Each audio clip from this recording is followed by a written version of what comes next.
It was 3 in the morning when my world collapsed. My heart was beating so hard I thought it would wake the entire house as I stood paralyzed by the half-open door of Richard and Laura's room. The words I had just heard pierced me like icy daggers. "We're admitting her tomorrow. We've already signed the papers." My son-in-law's voice sounded casual, as if he were talking about the weather, while I felt the floor open up beneath my feet. For 70 years, I had faced loss, betrayal, and pain. But I never imagined that my own daughter would be the one to deliver the deepest wound. In that moment, with my legs trembling and my mouth dry, I knew I had to escape. I couldn't let them take me away like an old, useless object. I took a deep breath, closed my eyes for a second, and decided that this very night, my life would change forever. I didn't cry. I just tiptoed back to my room and began to plan my escape. But let me tell you how I got here. 6 months ago, when my beloved husband passed away after 45 years of marriage, Laura insisted I move in with her and Richard. "Mom, you can't stay alone in that big house," she would say with that smile I now recognize as false. "Here, you'll have company. We can take better care of you." Her words sounded sweet, full of filial concern, and I, devastated by the loss and feeling terribly alone, accepted without much thought. I sold some furniture, packed my most precious memories in boxes, and moved into their modern home on the outskirts of the city. The house was beautiful, with white walls, a manicured garden, and a gleaming kitchen that smelled of expensive cleaning products. But from the first day, something felt strange. Richard greeted me with a smile that didn't reach his eyes, and when I hugged my granddaughter Claire, who is 16, I noticed she avoided my gaze. The first few days passed in a seemingly normal routine. Laura had set up the guest room for me with cream-colored curtains and a comfortable bed. Every morning we had breakfast together, coffee, toast with butter, while Richard read the news on his phone and Claire got ready for school. I tried to join the conversations, asking about Richard's work at the insurance company or about Claire's favorite subjects. But there were strange silences, glances exchanged between Richard and Laura when they thought I wasn't looking. The house had a tense atmosphere, as if everyone was acting in a poorly rehearsed play. Laura cooked my favorite dishes, but when I offered to help, she always said, "No, Mom, you rest. We'll take care of it." Richard would bring flowers on Fridays and ask if I needed anything from the pharmacy, but his gestures felt mechanical, without real warmth. It was during the 3rd week that I began to notice the signs I should have seen from the beginning. Richard had started organizing my medications in a weekly pill box. "This way you won't forget to take them, Helen," he would tell me in that condescending voice you use with small children. When I protested, saying I had always managed my medications perfectly, Laura intervened. "Mom, it's for your own good." Sometimes seniors get confused with the doses. The word seniors echoed in my head like an alarm bell. I also noticed that Richard had started checking my mail before giving it to me. "I'm just making sure it's not annoying junk mail," he would explain. But I saw how his eyes scanned each envelope carefully. My bank statements would arrive opened, and when I asked, Laura told me it must have been a mistake by the mailman.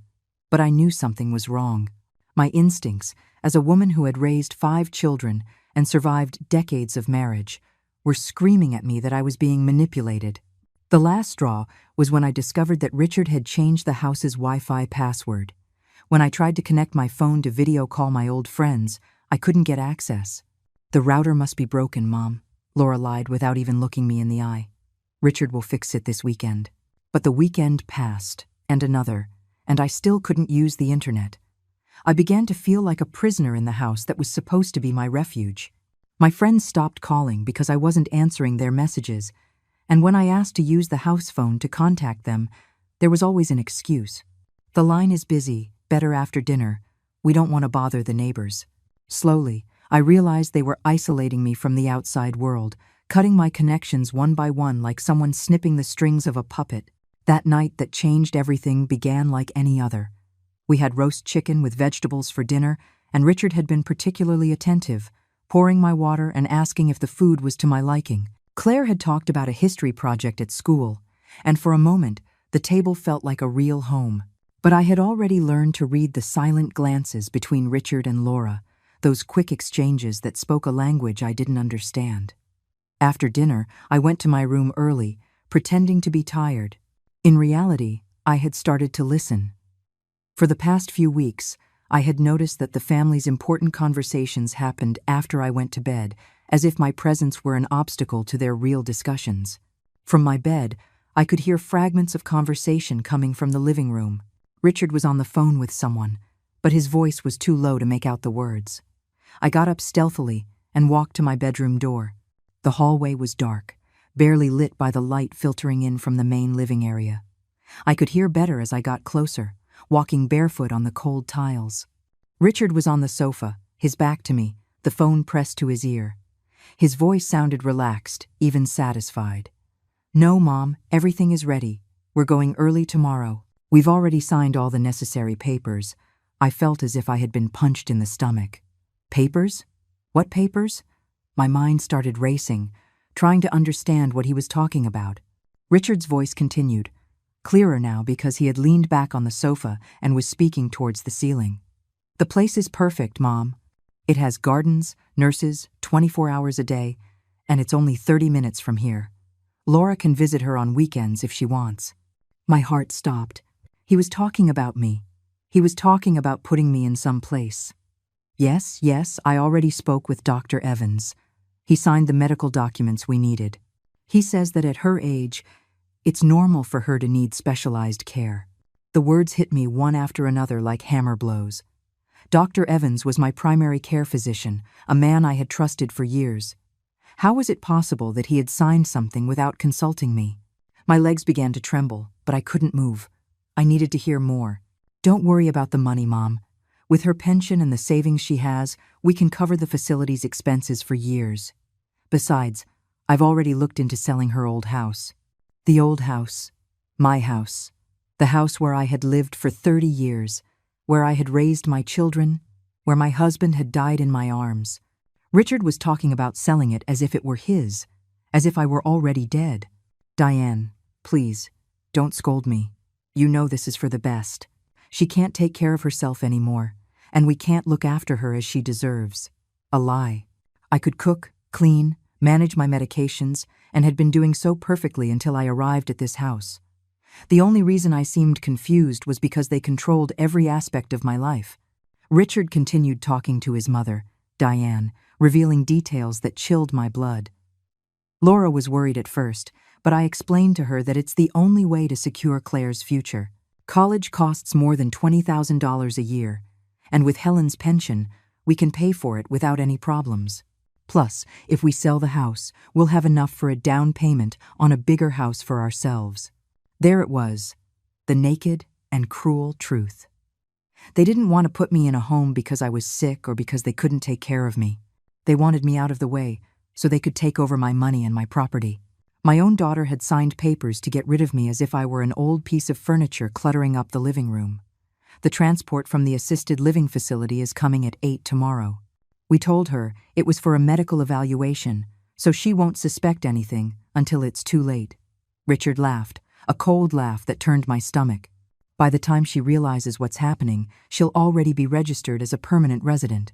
The doctor says that with her age and emotional state after her husband's death, it's easy to justify the admission. Every word was a slap in the face. They had planned every detail of my legal kidnapping with the precision of experienced criminals. And the most painful part of all was that my own daughter, the child I had carried in my womb, whom I had taught to walk and had comforted during her nightmares, was an accomplice to this betrayal. "Yes, Mom. Laura has already packed all her important things in boxes. Tomorrow, after they take her, we'll change the locks and start clearing out the room. The room, that was my room. My family photos, my books, the blanket my mother had knitted, everything would be packed up and thrown away like trash. No, I don't think Claire will be a problem. She's a teenager. She's more worried about her friends than her grandmother. Besides, we told her the facility has a pool and recreational activities, that her grandmother will be better off there. But I knew Claire loved me. I had seen the pain in her eyes these last few weeks, as if she sensed something bad was happening, but didn't know what. Finally, Richard said goodbye to his mother. "Perfect, Mom. By this time tomorrow, it will all be over. Helen will be in her new home, and we can start living our lives without this burden." That word, burden, echoed in my ears like a scream. I had been called many things in my life: wife, mother, teacher, friend, but never a burden. Richard hung up the phone and headed to the kitchen. I ran back to my room as silently as I could, my heart beating so loud I was sure it could be heard throughout the house. I sat on the bed, trembling, trying to process what I had just discovered. In less than 5 hours, a transport would come to take me to a place where I would be locked up against my will, while my own family took over everything I had worked for during 70 years of my life. I sat on the bed for several minutes, my mind racing a mile a minute, while my heart slowly returned to its normal rhythm. The bedside clock read 3:15 in the morning. I had less than 5 hours before that transport arrived. 5 hours to decide whether I would remain a helpless victim or take control of my destiny. The Helen who had raised 5 children while working as a teacher, who had cared for her sick husband for 2 years without ever complaining, who had faced poverty and hardship with her chin up, that woman would not give up without a fight. I got out of bed with a determination I hadn't felt in months. The first thing I did was mentally review everything I had heard. Richard had mentioned that they had already signed papers, that Dr. Evans had provided medical documents, and that a transport would come at 8. They had also packed my things, which meant they didn't expect me to ever come back. But there was something they hadn't considered. I was still the owner of my bank account, my house, and all my properties. As long as I had my ID card and a clear mind, I had legal power. The problem was that once I was locked in that assisted living facility, it would be much harder to prove my mental competence. I walked to my dresser and took out a small suitcase I had stored in the back of the closet. With trembling but determined hands, I began to pack only the essentials: underwear, 2 changes of clothes, my medications, my most important documents which I kept in a folder, and the $500 in cash I always kept for emergencies. I also took the jewelry my husband had given me during our marriage, my wedding ring, the pearl earrings he gave me on our 20th anniversary, and the gold necklace that had belonged to my mother. These pieces had both sentimental and economic value, and could be useful if I needed money. As I packed, my mind worked on a plan. I couldn't leave through the front door because there was an alarm that was activated at night. Richard had explained on the first day that it was for security, but now I understood it was another way to control me. However, my bedroom window faced the side yard, and I remembered noticing when I arrived that the latch was a bit loose. It was a low window, less than 3 feet from the ground, perfectly feasible for a woman my age who was still in good physical shape. The question was, where to go once I was out? I remembered my old neighbor, Mrs. Gable, who lived about 10 blocks from Laura's house. We had been friends for years, and I knew she was a discreet and reliable woman. Her house was close enough to walk to, but far enough that Richard and Laura wouldn't think to look for me there immediately. Mrs. Gable had always told me that her door was open to me, no matter the hour. I hoped that promise was still valid at 4 in the morning. I finished packing and dressed in comfortable clothes, dark pants, a long-sleeved blouse, and my quietest shoes. I double-checked that I had all my documents: ID, credit cards, savings, passbook, and a piece of paper where I had written down important phone numbers, including that of my lawyer, Oscar Morales, who had handled my and my husband's legal affairs for years. Oscar was an honest and competent man, and if anyone could help me protect my rights, it was him. Before opening the window, I peeked out carefully to check the yard. The house was completely silent, and the neighbors' lights were off. The moon provided enough light to see the path to the side gate that led to the street. Richard had once mentioned that they never locked that gate because they only used it to take out the trash.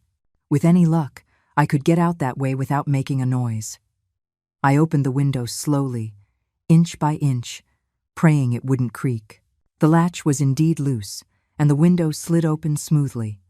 The cool morning air hit my face, bringing with it the scent of the jasmine Laura had planted near the window.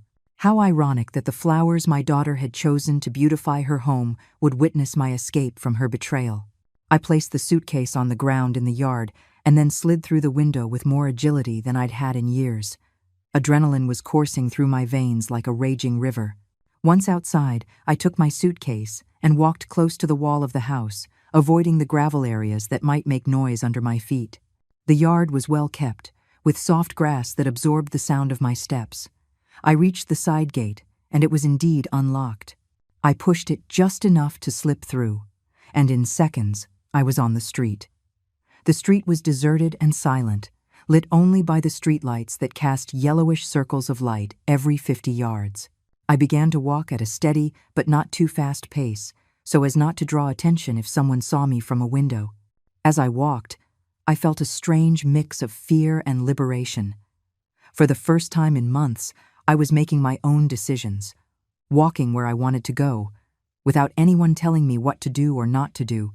The way to Mrs. Gable's house was familiar because we had walked that route together many times when she came to visit me or when I went for tea at her house.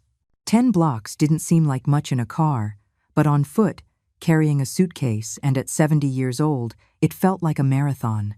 However, every step I took moved me further away from the nightmare my life had become at Laura's house and closer to the possibility of reclaiming my freedom. When I reached the 5th block, I had to stop for a moment to rest. I sat on the edge of a public planter, trying to catch my breath. It was then that the reality of what I was doing hit me completely.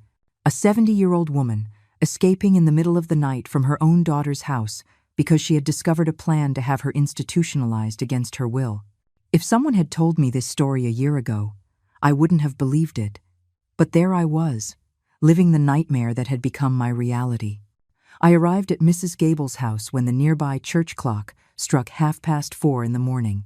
Her windows were dark, as expected at that hour, but there was a small light on the porch that she always left on at night. I stood in front of her door for several seconds, hesitating whether it was right to wake my friend at this hour with a story that sounded like something out of a novel. But when I remembered Richard's words about the transport coming in less than 4 hours, I knew I had no alternative.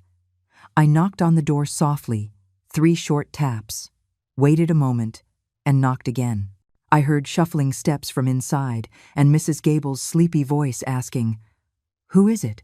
"It's me, Mrs. Gable, Helen," I answered in a low but clear voice. There was a silence, followed by the sound of several locks being undone.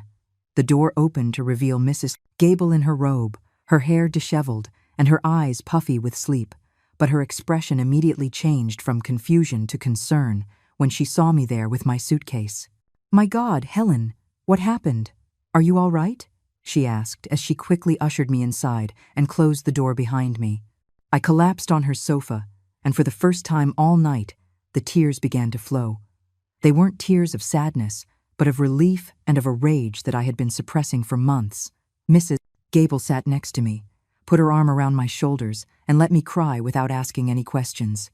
When I could finally speak, I told her everything the conversation I had overheard, the plan to have me institutionalized, the manipulation with my medications, the isolation, and the betrayal of my own daughter. Mrs. Gable listened in silence, but I saw her expression harden with every detail I revealed. "Those monsters," she muttered when I finished my story. "I always knew I didn't like that Richard. There was something in his eyes I didn't trust." Mrs.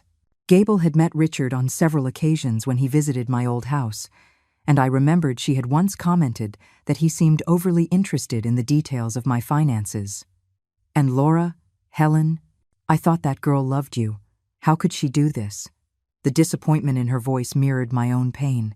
Laura had been an exemplary daughter for years, but now I understood that maybe she had just been waiting for the right moment to show her true nature. Mrs. Gable made me some chamomile tea and offered me her guest room. "You can stay here as long as you need," she told me firmly, "but you have to call a lawyer immediately. What they're doing is kidnapping and fraud. There are laws that protect seniors from this kind of abuse." She was right. I knew Oscar Morales was my best option, but I would have to wait until his office opened to contact him. In the meantime, I needed to think about all the steps I had to take to protect myself. When the first light of dawn began to filter through Mrs. Gable's windows, I had already slept for a couple of hours and had a clear plan in mind. First, I would call Oscar to tell him the situation and ask him to take immediate legal action. Second, I would go to the bank to make sure no one else had access to my accounts. Third, I would contact Dr. Evans to confront him about the documents he had signed without my knowledge. And fourth, I needed to gather evidence of everything that had happened at Laura's house. At 7 in the morning, Mrs. Gable and I were having breakfast when her phone rang. It was a number she didn't recognize, but something told me it was related to me. "Should I answer?" Mrs. Gable asked. I nodded, curious to know who could be calling. Mrs. Gable answered with a simple hello and then handed me the phone. "It's for you," she said with a strange expression. It was Claire, my granddaughter, and her voice sounded distraught and confused. "Grandma, where are you? Dad and Mom are desperate. They say you disappeared during the night and that you're sick and confused. Some men in an ambulance came to take you to the doctor, but when they went to your room, you weren't there." My heart raced. Richard and Laura had discovered my escape and were already executing their contingency plan, painting me as a confused old woman who had wandered off in the night. "Claire, my love, listen to me very carefully," I told her, in the calmest voice I could manage. "I'm not sick or confused. I am perfectly fine and in a safe place. But I need you to know something very important about your parents." Claire was silent, and I could hear voices in the background, probably Richard and Laura arguing about what to do. "I can't talk for long now, but soon you'll understand everything. The only thing you need to know is that I love you, that you will always be my favorite granddaughter, and that nothing you're going to hear about me in the coming days is true." "Grandma, I don't understand anything. Dad says you got up sleepwalking last night and left the house without remembering where you were going. He says it's normal for people your age, and that's why you need specialized medical attention." Claire's voice was breaking, and I could hear the fear and confusion in her words. Richard had already started manipulating her, using the sleepwalking story to explain my absence and justify the need to have me institutionalized. "Claire, do you remember when you were little and we used to play detectives? I'm going to ask you to use those skills now. Observe everything your parents say and do. See if their stories make sense. And above all, remember that your grandmother who taught you to read, who took you to the park every Sunday, who knows your birthday, your favorite color, and all your secrets, is not sick." Claire sobbed on the other end of the line. "I have to go, Grandma. Dad is coming this way." The line went dead, leaving me heartbroken, but also with a new determination. It was official. The war had begun. Richard and Laura would not only try to have me institutionalized when they found me, but they were also building a narrative where I was a senile old woman who was a danger to herself. But they had a weakness they hadn't considered. Claire, my granddaughter, was intelligent and sensitive, and although she was only 16, she had inherited my ability to see beyond pretty lies. If I could maintain a line of communication with her, I would have an ally inside enemy territory. At 8:30 in the morning, I was sitting in Oscar Morales' office. He had agreed to see me on an emergency basis after I explained the situation over the phone. Oscar was a man of 60, with gray hair and a piercing gaze that inspired confidence. He had handled my family's legal affairs for 15 years and knew my financial and mental situation perfectly. When I finished telling him everything that had happened, he leaned back in his chair with an expression of indignation that reassured me. This was not the first time he had seen a case like mine. "Helen, what they are doing constitutes several crimes," he told me as he took notes in a legal pad. "First, conspiracy to deprive you of your liberty. Second, attempted fraud to seize your assets. Third, forgery of medical documents if Dr. Evans indeed signed something without examining you. And fourth, elder abuse, which in this state carries very severe penalties." His words gave me hope, but also made me understand the seriousness of what I was facing. "The first thing we're going to do is get a temporary protection order to prevent them from having you institutionalized without your consent. Second, we're going to freeze all your bank accounts so no one else can access them. And third, we're going to officially document all of this." Oscar immediately called his assistant to prepare the necessary documents and then contacted a judge he knew to request an emergency hearing. "The legal system has specific protections for seniors in situations like yours," he explained as we waited. "But we need to act quickly before they can present their own version of the facts." He asked me to write a detailed statement of everything that had happened, including dates, specific conversations, and any evidence I could remember. While I was writing my statement, my phone rang. It was an unknown number, but I decided to answer. The voice I heard made my blood run cold. It was Richard, but he sounded completely different from the man who had been acting as the perfect son-in-law for months. His voice was cold, threatening, with no trace of the false courtesy he had used with me. "Helen, I know you're there. You need to come home immediately. You have serious health problems and you need medical attention. If you don't come back of your own free will, we'll have to take more drastic measures." "Richard," I replied with a calm I didn't feel, "I am perfectly fine and I have no intention of returning to that house. Besides, I now know exactly what your plans were for me." There was a silence on the other end of the line, and then Richard changed tactics. "I don't know what you're talking about, Helen. You got up confused last night and left the house. We were looking for you all night. Laura is hysterical with worry. How could you do this to your own daughter?" The manipulation in his voice was so obvious it almost made me laugh. "I heard your conversation with your mother last night, Richard.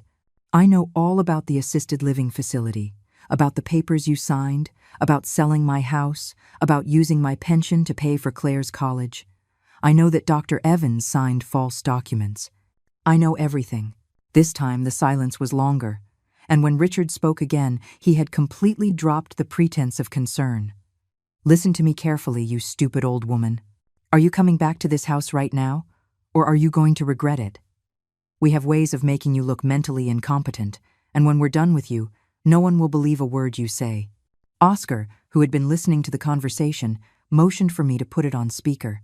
"Richard," Oscar intervened in a professional voice. "This is Oscar Morales, Helen's attorney. This conversation is being recorded, and what you have just said constitutes a direct threat against my client. I suggest you consult with an attorney before making any further statements that could be used against you." Richard hung up immediately, but we had already gotten what we needed: recorded evidence of his true nature. "Perfect," Oscar said as he saved the recording on his phone.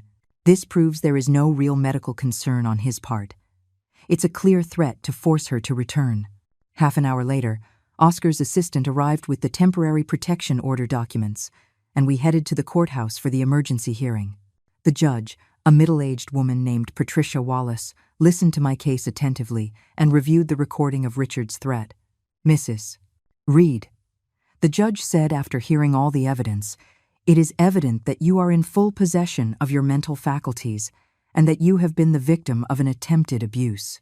I am issuing a temporary protection order that prohibits Richard Martinez, Laura Sandoval, and Diane Martinez from approaching or contacting you without your consent.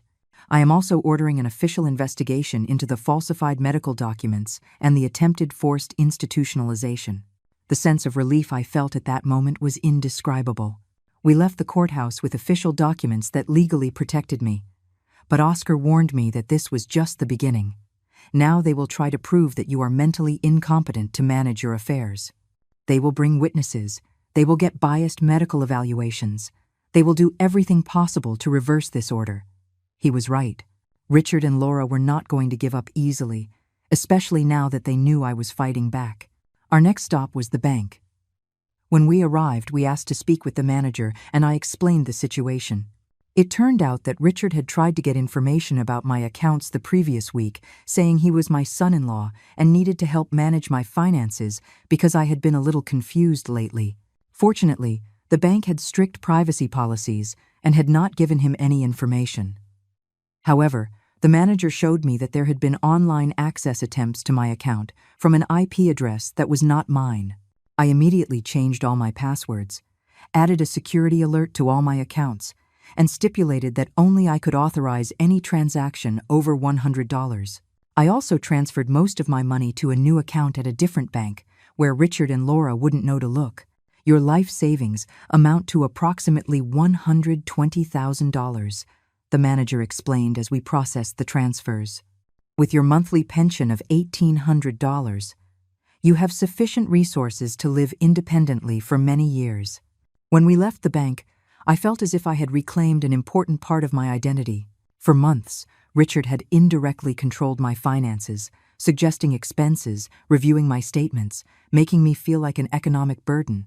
Now I had full control over my money again, and that gave me the power to make decisions about my future. Oscar took me back to Mrs. Gable's house, where we had lunch and planned our next steps. Mrs. Gable had been following local news online and had found something interesting. An article in the local paper about the rise in cases of financial abuse against seniors. "Look at this, Helen," she said, showing me her tablet. "It says there were over 500 reported cases in our county last year. Most involve family members trying to take over properties and savings of their elderly relatives." As we read the article, my phone rang again. This time it was Claire, but her voice sounded different, more cautious. "Grandma, can you talk? I'm at my friend Sophia's house." I told her yes, and Claire continued in a low voice. "Grandma, something weird is happening here. After we talked this morning, Dad and Mom have been making calls all day. I heard Dad talking to someone about getting a doctor who will say, 'You have Alzheimer's.' And Mom packed all your things in boxes and put them in the garage." My heart raced. Claire was starting to see the truth. "I also found something strange, Grandma. On Dad's desk, there are some papers with your name on them, and one says something about selling your house. But you never said you wanted to sell your house, did you?" Claire was connecting the dots, just as I had hoped she would. "My love," I told her gently, "I need you to be very brave and very smart. Your parents are not telling the truth about me or about the situation. Do you think you can take pictures of those papers without them noticing?" Claire was quiet for a moment, then whispered, "Yes, Grandma. I think I can do it. But I'm scared." "Claire, my brave girl," I said with all the tenderness I could convey over the phone. "I understand you're scared, but I need you to trust me like you always have. If you can get those photos, you would be helping to protect not just me, but you as well. Because if your parents can do this to me, their own mother, imagine what they could do to you when you turn 18 and have access to your college fund." Claire sighed on the other end of the line, and I could hear the weight of understanding falling on her young shoulders. "Grandma, is it true that Dad wanted to put you in a home to take your money?" Her voice broke a little as she asked the question. "Yes, my love. That's exactly what they wanted to do. Last night, I heard your dad on the phone with your grandmother Diane, planning everything. They were going to take me to a nursing home this morning, sell my house, and use my pension to pay for your college without asking me." Claire was silent for so long I thought she had hung up. Finally, she whispered, "But Mom always says she loves you so much. How can she be doing this?" It was the question I had asked myself 100 times since last night. "Sometimes the people we love can disappoint us in ways we never imagined," I answered. "Your mom may have convinced herself that this was for the best, but that doesn't make it right. Claire, do you remember when you were little and you asked me why adults sometimes do bad things? I told you that sometimes people get lost along the way and that money can make people change." Claire sobbed softly. "Yes, I remember. But I never thought my mom would get lost." I explained to Claire that she had to be very careful. "Don't confront your parents with what you know. Act normal, as if you don't know anything. If you can, take pictures of those documents and send them to me in a message. But above all, be safe. If at any point you feel you are in danger or need to get out of that house, call this number and ask for Oscar Morales." I dictated the lawyer's number and she wrote it down. "He's my lawyer, and he already knows the whole situation. You can also call Mrs. Gable if you can't find me." Claire assured me she understood, and we agreed that she would contact me when it was safe to do so. After hanging up with Claire, Mrs. Gable and I sat down to plan my next move. "You can't stay hidden forever, Helen," Mrs. Gable told me as she boiled more tea. "Sooner or later, they will find you. And when they do, they will be prepared with a story about your supposed mental illness." She was right. I needed to be proactive, not reactive. "What do you suggest?" I asked her. Mrs. Gable smiled with an expression I hadn't seen in years. "I think it's time you did something Richard and Laura would never expect. Fight back." Mrs. Gable had a brilliant idea. Her niece worked at the local newspaper as a journalist, specializing in human interest stories and social issues. "Letitia has written several articles about elder abuse," Mrs. Gable explained. "If you tell her your story, she could write an article that exposes what Richard and Laura tried to do. Once the story is public, it will be much harder for them to continue with their lies." The idea both thrilled and terrified me. Making my story public meant there would be no going back. Mrs. Gable called her niece Letitia, who agreed to meet with us that same afternoon. While we waited, I received a text message from Claire with 3 photos. My heart raced when I saw the images. They were documents from Richard's desk, including a preliminary contract to sell my house, an application for power of attorney over my financial affairs, and, most shocking of all, a fake medical evaluation signed by Dr. Evans declaring that I suffered from significant cognitive impairment and loss of capacity for independent decision-making. I immediately sent the photos to Oscar, who called me 10 minutes later. "Helen, this is solid evidence of conspiracy and document forgery. Dr. Evans is in serious legal trouble. This evaluation is dated 2 weeks ago, but according to your medical records, you haven't visited his office in over 3 months." Oscar explained that with this evidence, we could not only defend ourselves, but also press criminal charges against Richard, Laura, and Dr. Evans. When Letitia arrived at Mrs. Gable's house that afternoon, I was surprised by her youth and energy. She was a woman of about 30, with curly hair and intelligent eyes that reminded me of Claire. Letitia took out a digital recorder and asked me to tell her the whole story from the beginning. For 2 hours, I recounted every detail. The move to Laura's house, the signs I had ignored, the conversation I overheard, my nighttime escape, and the evidence we had gathered. "Mrs. Reed," Letitia told me when I finished, "your story is exactly the kind of situation that needs to be exposed publicly, not only to protect you, but to warn other seniors about these tactics." Letitia explained that she had seen similar cases, but few with so much documented evidence.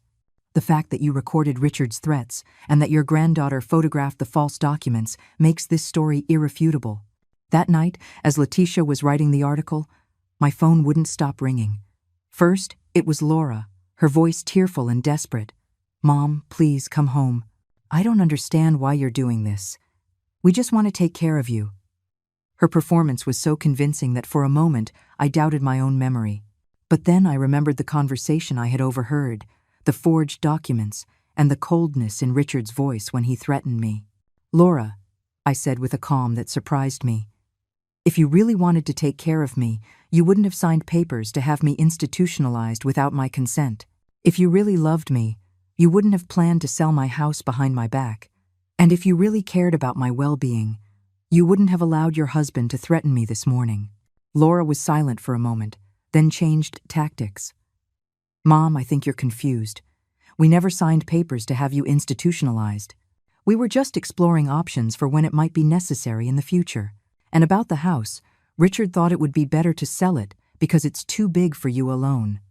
Her lies were so elaborate, I wondered how long she had been practicing them. "Laura, I have evidence of everything you're saying didn't happen. Documents, recordings, photos. So please, don't insult me by pretending I'm stupid." The conversation ended with Laura hanging up on me, but not before I heard her scream at someone in the background. "It's not working. She knows too much." 20 minutes later, I received a call from a number I didn't recognize. It was Diane, Richard's mother, with a voice even more manipulative than her son's. "Helen, dear, it's Diane.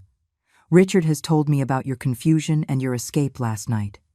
I understand it must be very disorienting for you." "Diane," I interrupted, "there is no confusion on my part. I heard the conversation you had with your son last night, where you planned to have me institutionalized to take over my money, so you can save the theatrics." Diane was silent for a moment, then her voice changed completely, becoming hard and threatening. "Listen to me carefully, Helen. My son and my daughter-in-law have invested a lot of time and money in taking care of you. The least you can do is show some gratitude instead of causing trouble." "Gratitude?" I asked in disbelief. "Gratitude for planning to kidnap me and steal my life savings?" Diane laughed coldly. "Don't be dramatic. No one was going to kidnap you. We were just going to put you in a place where you could receive the care you need. And about the money, that money should belong to the family anyway.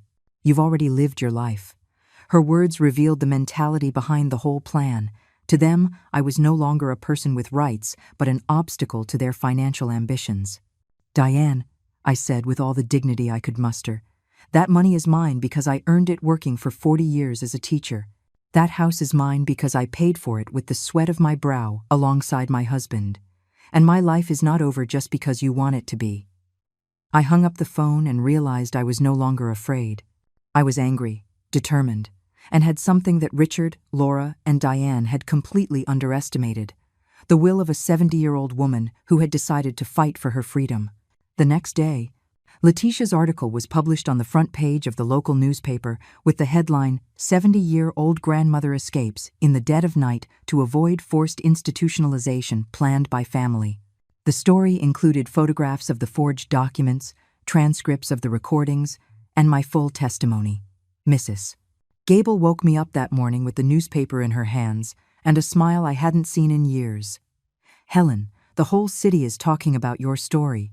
The newspaper's phone has been ringing off the hook with people who want to support you." Sure enough, by 9 in the morning, I had already received calls from 3 local radio stations asking for interviews, 2 senior rights organizations offering free legal support, and surprisingly, 6 people who had lived through similar situations with their own families. "You're not alone in this." A woman named Clara, whose son had tried something similar 2 years ago, told me, "When I saw your story in the paper, I knew I had to call you. What you're doing is brave and necessary." But not all the reactions were positive. At 10 in the morning, Oscar called me with worrying news. "Helen, Richard has hired a very aggressive lawyer named Fabian Torres. They have already filed a countersuit claiming that you are mentally incompetent and a danger to yourself. They are also seeking a court order to force you to undergo a psychiatric evaluation." My stomach sank. I knew Richard wouldn't give up easily, but I didn't expect him to counterattack so quickly. "Furthermore," Oscar continued, "they have contacted all the local media with their version of the story. They are saying you are suffering from paranoia and delusions, and that the newspaper article is a product of your mental confusion. It was exactly the tactic I had feared. Richard was using my own bravery against me, saying that the fact I had spoken publicly proved I was mentally unstable." Mrs. Gable turned on the local noon news, and there was Richard, giving an impromptu press conference in front of his house. He was wearing a dark suit and had a perfectly rehearsed expression of concern.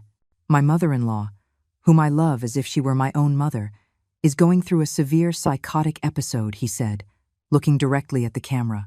"For months, we have noticed signs of mental deterioration, forgetfulness, paranoia, baseless accusations against the family that loves her." Next to him was Laura, her eyes red, a tissue in her hand. "My mom has always been a strong and independent woman," she sobbed convincingly. "To see her like this, making up stories about us, accusing us of terrible things, is devastating. We just want her to get the medical help she needs." Their performance was so believable that for a moment I wondered if anyone who didn't know the real facts could believe them. Richard continued, "The documents my mother-in-law has presented as evidence are misinterpretations of normal conversations about future medical care. Any responsible family discusses these options when a loved one reaches a certain age. There was never any plan to institutionalize her against her will. The lie was so elaborate and presented with such conviction that I understood why they had managed to deceive Dr. Evans." The interview ended with Richard making a direct appeal. "Helen, if you are watching this, please come home. We love you, we miss you, and we just want to help you. You don't have to live with this paranoia and confusion. There are treatments that can help you feel better." It was a masterstroke of public manipulation, painting himself as the loving and concerned son-in-law while portraying me as a delusional old woman. An hour later, my phone began to ring with calls from unknown numbers. Some were journalists asking for my response to Richard's statements, but others were people who had seen the press conference and now doubted my version of events. "Ma'am, is it true that you're sick?" one woman asked. "Your son-in-law seemed very sincere on television." Each call was like a stab, sowing doubt about my sanity in the public's mind. Mrs. Gable found me crying in the kitchen that afternoon. "I can't take this," I told her. "They are so convincing that even I am starting to doubt my own memory." Mrs. Gable sat next to me and took my hands in hers. "Helen, look at me. You are not crazy. You are not confused. You have solid evidence of what happened, and thousands of people support you. You can't let them convince you that the reality you lived is not real. That night, Claire sent me a text message that broke my heart. "Grandma, I don't know what to believe. Dad and Mom are saying you're very sick, and that the photos I took are of documents you misinterpreted. They say you manipulated me into stealing private documents. I'm confused and scared." Richard had achieved what he wanted, to sow doubt even in the mind of my own granddaughter. I replied immediately, "Claire, I understand your confusion, but I want you to remember something. The grandmother you have known since you were little, who helped you with your homework for years, who knows all your secrets and has never lied to you, does she seem like a person who would invent such an elaborate story? Or does it seem more likely that the adults who have been lying about small things for months are also lying about this?" The message came back an hour later. "Grandma, you're right. When I think about it that way, it doesn't make sense that you would make all this up. But Dad says that when older people get sick, sometimes they don't even know they're making things up." Richard had done his homework, using the natural fears about aging to undermine Claire's trust in me. "Claire, do you remember the game we used to play when you were little? I would ask you what mattered most to me in the world, and you would always say the truth and family. Do you think that has changed? Do you think I would suddenly decide to destroy my own family with lies?" There was a long pause before her reply. "No, Grandma, that doesn't make sense. But then, why are Dad and Mom saying these things? Because they have a lot to lose if the truth comes out, my love. Richard could go to jail for forging medical documents. Your mom could lose her reputation and her job, and they would both lose access to my money, which is what they wanted from the beginning." Claire didn't reply immediately, but when she did, her message filled me with hope. "Grandma, I think I need to see more evidence for myself. Can you send me the recordings you have?" That night, I sent Claire the recordings of Richard's threats and my conversation with Diane. I also sent her copies of all the documents Oscar had gathered, including the bank reports showing Richard's unauthorized access attempts. I knew it was risky to involve Claire so deeply, but I also knew she was an intelligent young woman who deserved to know the truth about her parents. At 2 a.m, I received a message that made me cry with relief. "Grandma," I listened to the recordings. "Dad's voice when he threatens you is the same voice he uses with me when he's really angry, not the fake voice he puts on in public. And I recognize Grandma Diane's laugh when she says, 'You've already lived your life.' I know it's real. It's all real. I'm so sorry for doubting you. My granddaughter had chosen truth over comfort, and that gave me the strength I needed to keep fighting. Claire, you don't have to apologize. They are very good at manipulating, and it's natural that you had doubts. But now that you know the truth, I need you to be very careful. Don't let them know you believe me. Your safety is more important than anything." Claire assured me she understood, and we agreed on a secret code to communicate. She would send me pictures of flowers when it was safe to talk, and pictures of clouds when there was danger. The next day, Claire sent me a picture of red roses, followed by a message that would change everything. "Grandma, Dad, and Grandma Diane are going to do something tomorrow. I heard them say they're bringing a different doctor to the house. Someone who is going to say you have to be admitted immediately for your own safety. They're also going to contact the police to report you as a lost and confused senior. You have to be prepared." The information Claire had sent me filled me with a mix of panic and determination. Richard and Diane had decided to escalate their strategy, and I knew I had less than 24 hours to prepare for their next attack. I immediately called Oscar, who scheduled a meeting in his office first thing in the morning. "Helen, what they are planning is technically legal if they get the right court order," he explained as he looked up legal codes on his computer. "But we have advantages they don't know about." Oscar had been working all night, preparing a counter-strategy. "First, I've already hired an independent psychiatrist, Dr. Owen Reed, to evaluate you this afternoon. He is a respected professional with no connections to your family, and his evaluations are considered impartial by all the state courts.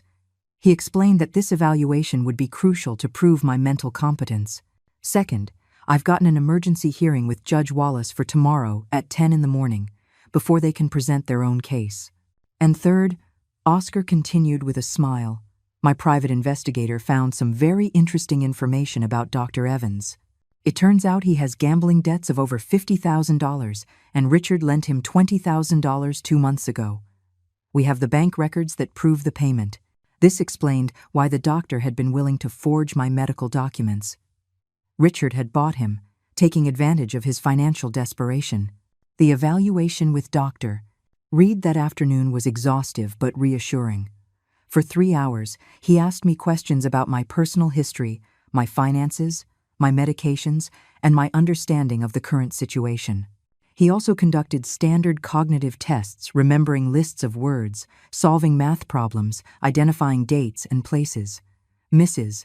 Reed," he told me at the end, "not only are you completely mentally competent, but you demonstrate a clarity and mental acuity above average for any age."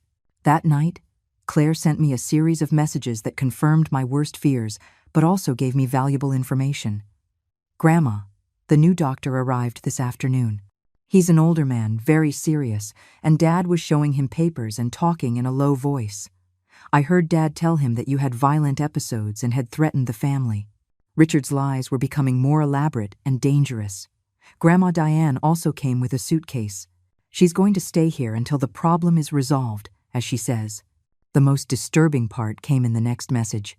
"Grandma, I found something terrible on Dad's phone. He left his phone on the table while he was in the shower, and I saw messages with someone named Dr. Harrison. Dad wrote, 'I need you to declare her incompetent no matter what she's like when you see her. The extra payment we discussed will be in your account tomorrow.' The doctor replied, 'Understood. I have experience handling these difficult cases.' My blood ran cold. Richard had found a corrupt doctor willing to falsify a psychiatric evaluation in exchange for money." Claire continued, "But there's something else, Grandma. Mom is acting very strange. Last night I heard her crying in her room, and when Grandma Diane asked what was wrong, Mom said she wasn't sure if this was the right thing to do anymore. Grandma Diane yelled at her and told her it was too late for regrets, that they had come too far to turn back now. There was a crack in the alliance, and Laura was beginning to question what they were doing. I spent the night at Mrs. Gable's house, preparing for what I knew would be the most important day of this battle. Oscar had coordinated everything perfectly. At 8 in the morning, I would voluntarily present myself at the courthouse with my own psychiatric evaluation and all the evidence of the conspiracy. At 10, we would have the hearing with Judge Wallace, and before Richard could present his own case, we would have already exposed his lies and corruption. The morning came, cold and gray, perfect for the drama that was about to unfold. Mrs. Gable accompanied me to the courthouse, where we met Oscar and Dr. Reed. "Helen," Oscar said as we walked towards the entrance, "remember that today you are not just fighting for your freedom. You are fighting for your dignity, for your right to age with respect, and you are sending a message to other abusers that seniors are not easy victims."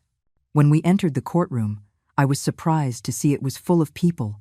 There were journalists, representatives from senior rights organizations, and several people who had read my story and come to support me.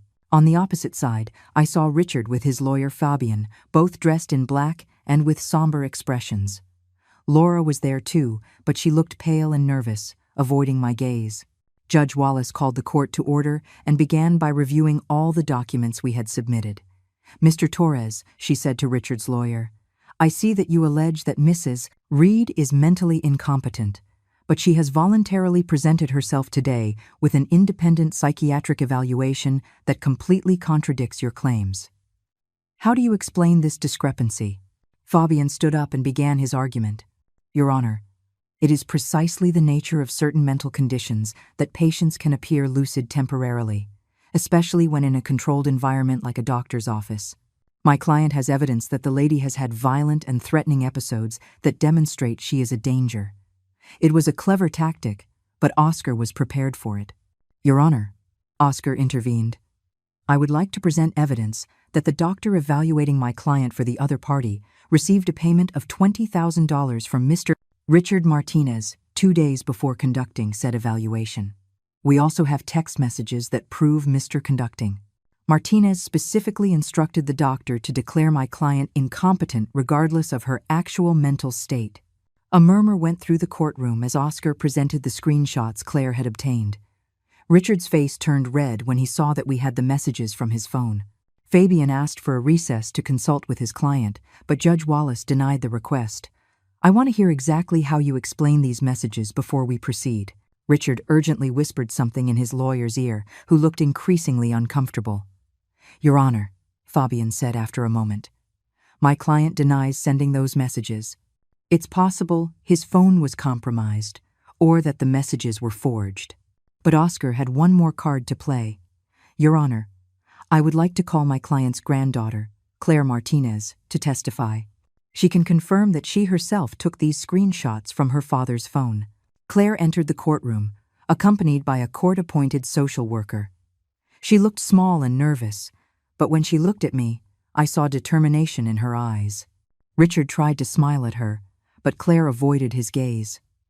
Under oath, Claire testified that she had seen the messages on Richard's phone and had taken the photos on her own. Did anyone ask you to do this? Oscar asked her. No, sir. I did it because I knew what my parents were planning to do to my grandmother was wrong. The crucial question came when Oscar asked Claire to describe Richard's behavior at home. Have you ever seen your grandmother be violent or threatening, as your father alleges? Claire took a deep breath and answered in a clear voice. No, sir. My grandmother has never been violent. But I have seen my dad threaten her over the phone, and I have heard conversations where he and my other grandmother were planning things against her.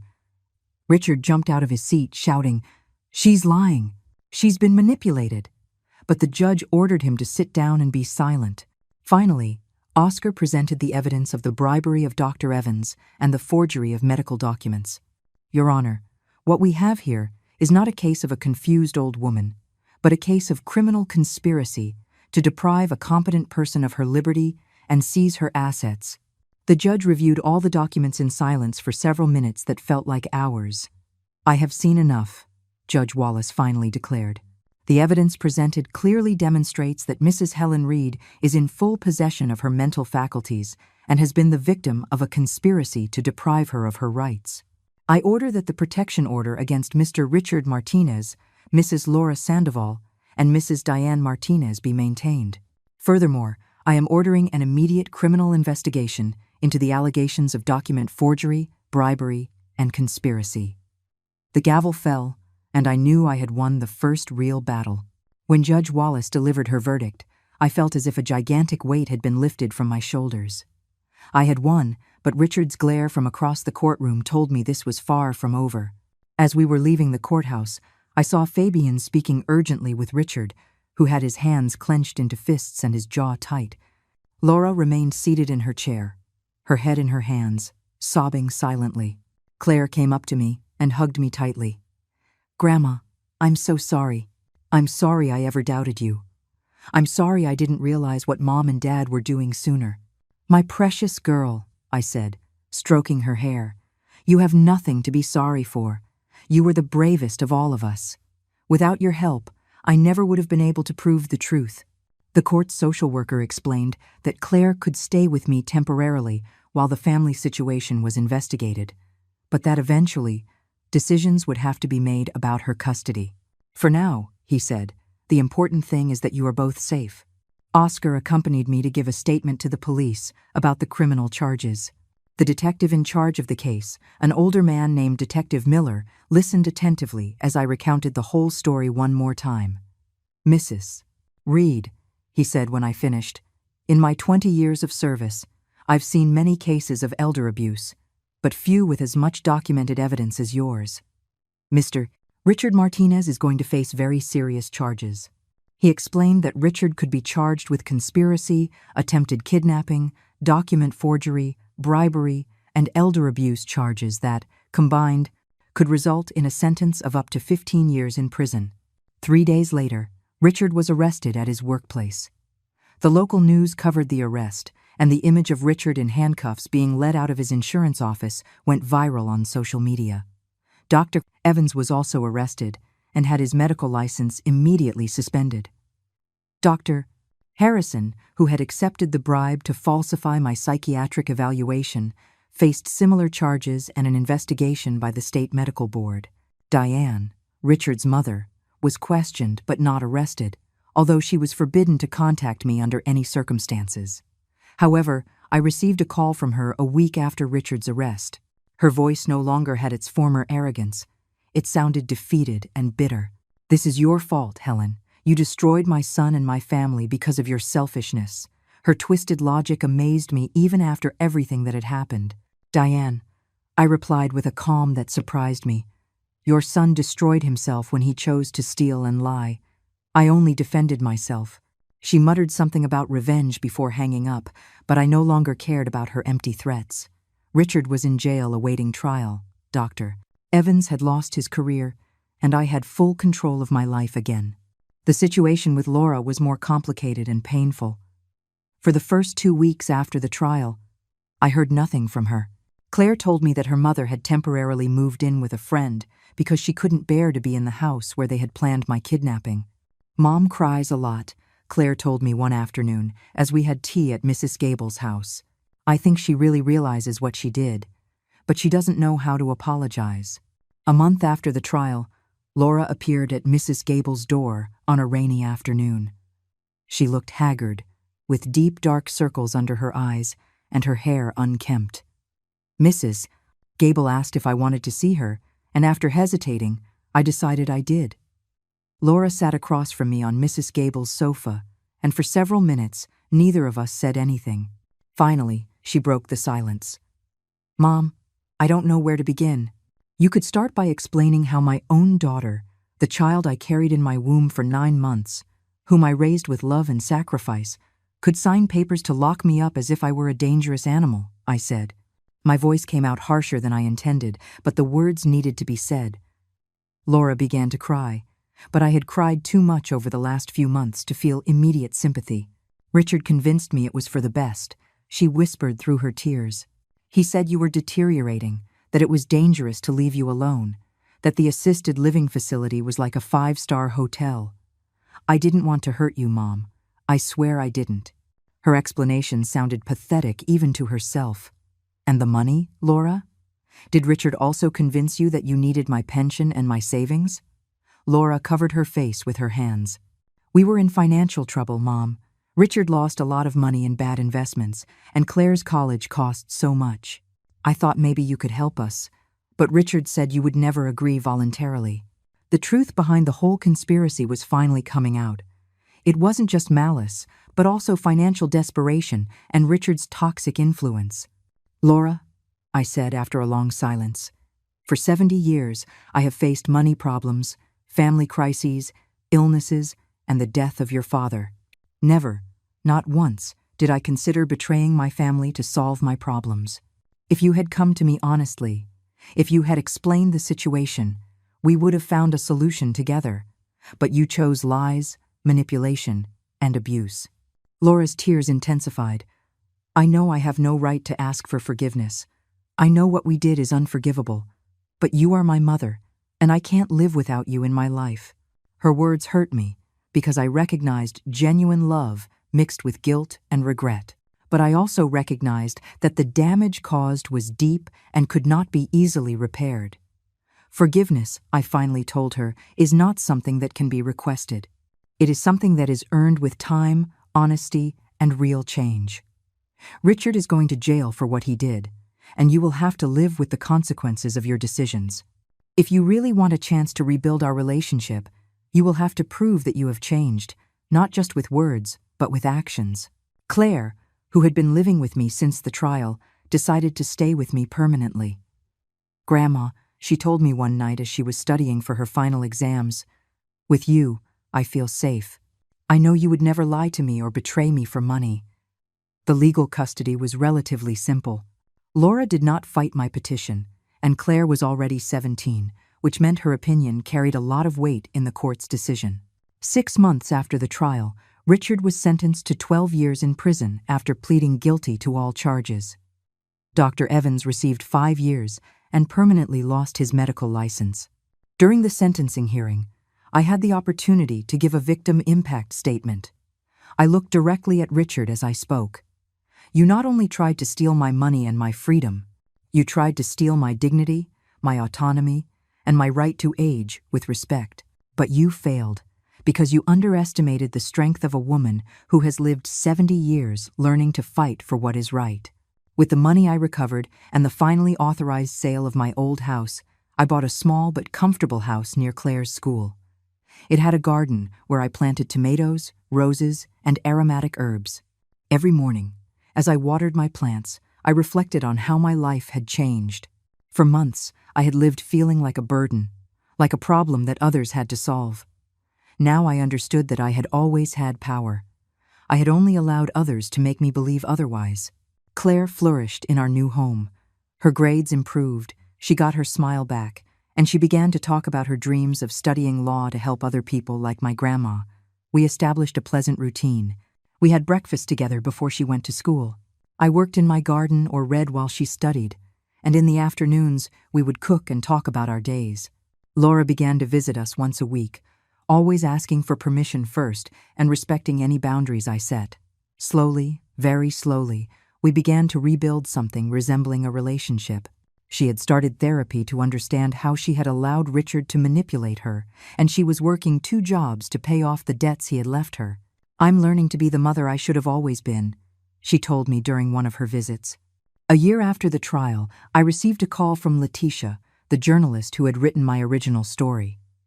"Mrs. Reed, would you like to write a book about your experience? We have received hundreds of letters from people who want to know more details of your story, and I think it could help many other people in similar situations." The idea intrigued me. For months, seniors had been contacting me for advice on how to protect themselves from family abuse. I began writing my memoirs that same month. Every day, after Claire left for school, I would sit at my new desk and remember every detail of my experience. Writing was cathartic, but also painful. Reliving the betrayal, the fear, and the sense of helplessness was not easy, but also remembering my strength, my determination, and my eventual victory filled me with pride. The book was published 2 years later, with the title I Am Not Crazy, a grandmother's story of refusing to be a victim. It became an immediate success, not only because the story was dramatic, but because it resonated with thousands of seniors who had faced similar situations. I began to receive invitations to speak at conferences, community centers, and universities about the rights of the elderly. During one of my talks, an 80-year-old woman approached me with tears in her eyes. "Mrs. Reed," she told me, "after hearing your story, I found the courage to confront my son about the money he has been taking from my bank account without permission. Your story saved me." Moments like that reminded me why it had been important to fight, not just for myself, but for all the seniors who deserve to age with dignity and respect. Claire graduated from high school with honors and received a full scholarship to study law at the state university. "Grandma," she told me the night before she left for college, "I want you to know that you taught me what it means to be strong. Not the kind of strength that shouts and threatens, but the kind of strength that stands firm in the truth, no matter how many people try to convince you that you're wrong." Her words filled me with a pride I hadn't felt in years. Today, 3 years after my nighttime escape, I live a full and independent life. I am 73 years old. I manage my own money, I make my own decisions, and no one tells me what to do or where to live. My garden is flourishing. My house is full of life and laughter when Claire comes to visit during the holidays, and I have a network of friends and supporters that extends across the country. Laura and I have rebuilt a careful but genuine relationship. She will never be the daughter she was before Richard poisoned her against me, but she has become a woman who acknowledges her mistakes and works every day to be better. "Mom," she told me during her last visit, "I know I can never fully repair the damage I did to you, but I want you to know that I admire the strong woman you always were, and that I had to hurt you to be able to see her clearly." Richard is serving his sentence in a state prison, and according to Claire, who maintains minimal contact with him, he has shown no real remorse for his actions. He continues to blame me for destroying his family and maintains that he was only trying to take care of me. Diane moved to another state after the trial, and I have not heard from her since, which is exactly how I prefer it. Every morning, when I wake up in my own house, in my own bed, and see the sun coming through the windows that I chose, I remember that night when I escaped through the window with only a suitcase and a heart full of determination. That night changed my life not because I escaped my captors, but because I remembered who I really was. Helen Reed, a 70-year-old woman who had survived wars, poverty, loss, and betrayal, and who was not going to let anyone steal her dignity. The story that began with a whispered phone conversation in the dark ended with an elderly woman who reclaimed not only her freedom but also her voice. And that voice is now used to protect others, to educate about elder abuse, and to remind the world that age does not make us victims unless we allow it. I never went back to that house where they treated me like a prisoner. I will never again allow anyone to make me feel like a burden. And I will never again remain silent when I see injustice, regardless of my age or circumstances. Because I learned that real strength comes not from young muscles or infinite energy, but from accumulated wisdom and the refusal to surrender in the face of adversity. That night, when I climbed out the window to freedom, I didn't know I was writing the first chapter of the bravest part of my life. Now, every day is a new page in that story of resistance, dignity, and the beautiful truth that it is never too late to fight for what is right. 5 years have passed since that dawn when fear woke me up and courage made me walk towards freedom. I write these final lines at my desk, the same one where every morning I read the letters that arrive from women all over the continent, telling me their own stories of resistance. Some have managed to escape situations similar to mine. Others are still fighting, but all have found in my experience a spark of hope that tells them it is possible to win. Claire graduated from law school last month. I saw her walk across that stage in her cap and gown and felt my heart expand with pride. During her speech as the valedictorian of her class, she spoke about justice not as an abstract concept, but as something personal and urgent. My grandmother taught me that the truth always finds a way, she said, looking at me from the podium, but only if we have the courage to open the door for it.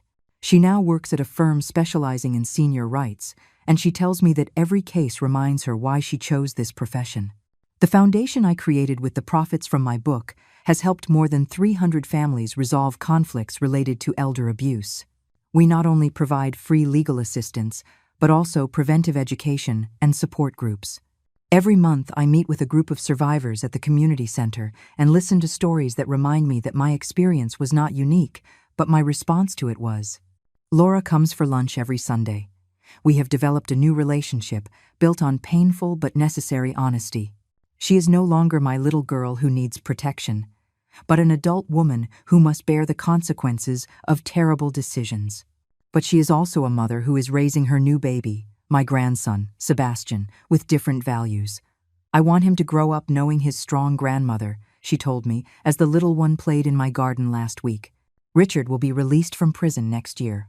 Claire asked me if I am afraid he will try to get revenge, but the truth is, he no longer provokes any strong emotion in me. He is simply a man who made wrong decisions and now lives with the consequences. His power over me died that night when I decided my freedom was worth more than my comfort. My house has become a refuge not only for me, but for other older women who need a safe place while they resolve their legal situations.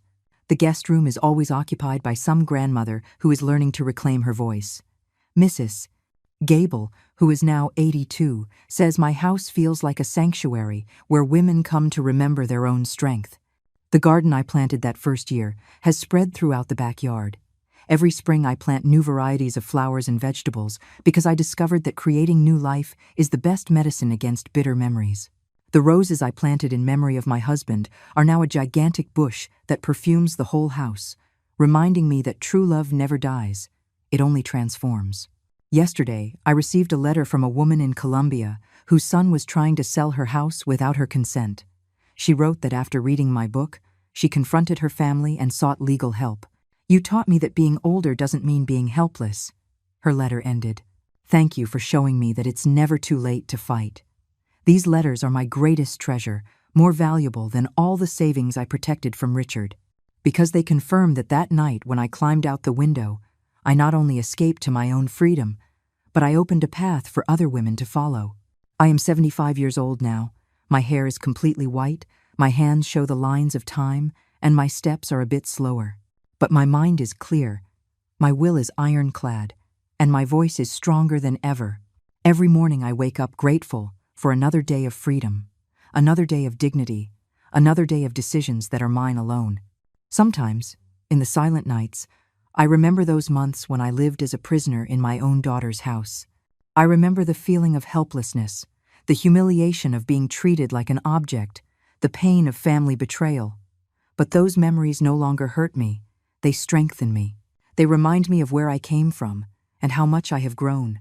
Life taught me that true victory is not in taking revenge on those who hurt us, but in reclaiming the power we thought we had lost. My revenge against Richard was not sending him to prison. It was proving that his attempts to break me only made me stronger. Tonight, like every night for the past 5 years, I will lock my house with my own keys, turn off the lights when I decide, and go to bed in my own bed, knowing that tomorrow I will wake up free. And that freedom, won with tears, sweat, and unwavering determination, is the sweetest thing I have tasted in my 75 years of life. It is never too late to write a new chapter. It is never too late to say no more. And it is definitely never too late to discover that inside every seemingly frail grandmother lives a warrior who was just waiting for the right moment to awaken.